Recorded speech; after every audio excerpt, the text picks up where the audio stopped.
নমস্কার বন্ধুরা, রিনাস কিচেন থেকে স্বাগত। আজ আমি তোমাদের চিলি এগ করে দেখাবো। প্রথমে আমি 5টা ডিম সেদ্ধ করে নিলাম।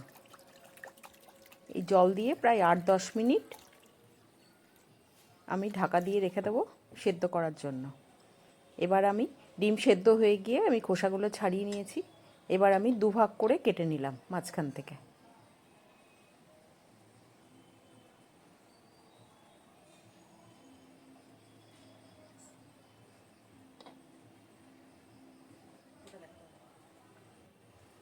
এবার আমি 3 চামচ মতো কর্নফ্লাওয়ার দিলাম,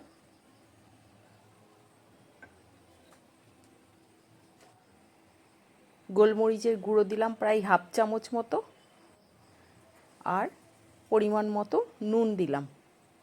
দিয়ে একটা গোলা তৈরি করে নেব। একটা গোলাটা একটু ঘন হবে।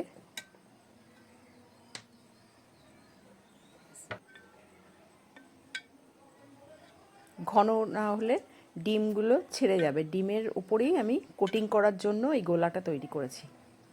এবার আমি সসটা তৈরি করব। প্রথমে বাটিতে জল দিলাম 4 চামচ মতো। এবার 2 চামচ দিলাম আমি সয়া সস, আর 2 চামচ দিলাম চিলি সস,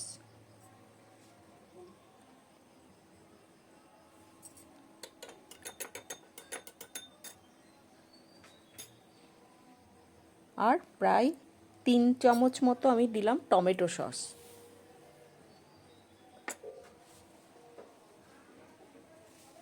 এবার আমি ওটাকে ভালো করে ফেটিয়ে রেখে দিলাম সসগুলোকে। এবার আমি কড়াইতে 4 চামচ মতো সাদা তেল দিলাম।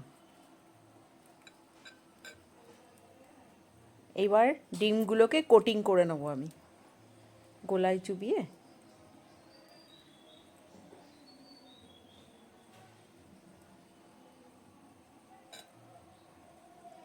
কোটিং করে ভেজে নেবো এবার আস্তে আস্তে সব কটা ডিম দিয়ে দেবো আমি কড়াইতে।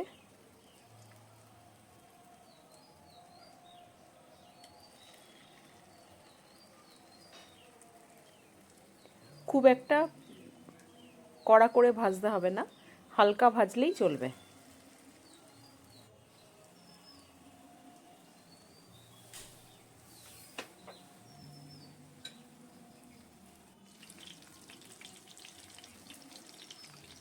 এবার এক পিঠ ভাজা হয়ে গেলে একটু উল্টে দিলাম।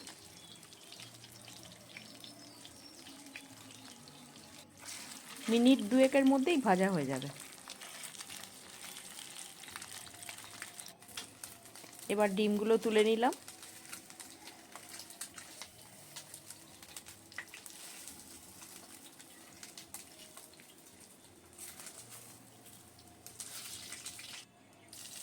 এবার আমি ওই তেলটার মধ্যেই লঙ্কা কুচি, 2টো লঙ্কা কুচি আর 10 কোয়া মতো রসুন কুচি আর পেঁয়াজ কুচি দিলাম। 2টো ছোট ছোট পেঁয়াজ কুচিয়ে দিয়েছি। এবার রসুন কুচিটা আর পেঁয়াজ কুচি আর লঙ্কা কুচিটা একটু ভেজে নিতে হবে।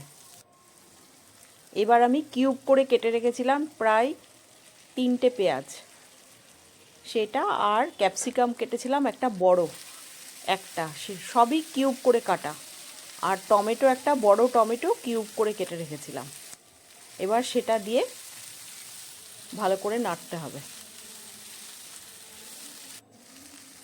এবার পরিমাণ মতো নুন দিয়ে দিলাম,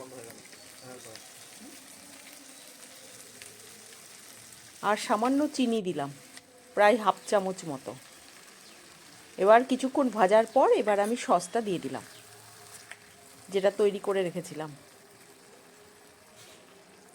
আমার রেসিপিটা যদি ভালো লাগে আমার চ্যানেলটাকে সাবস্ক্রাইব করো, লাইক করো, শেয়ার করো। এবার আমি ডিমগুলো দিয়ে দিলাম। এবার 1 বাটি মতো আমি জল দিয়েছিলাম। জল দিয়ে ফুটিয়ে নিয়ে আমার রান্নাটা রেডি।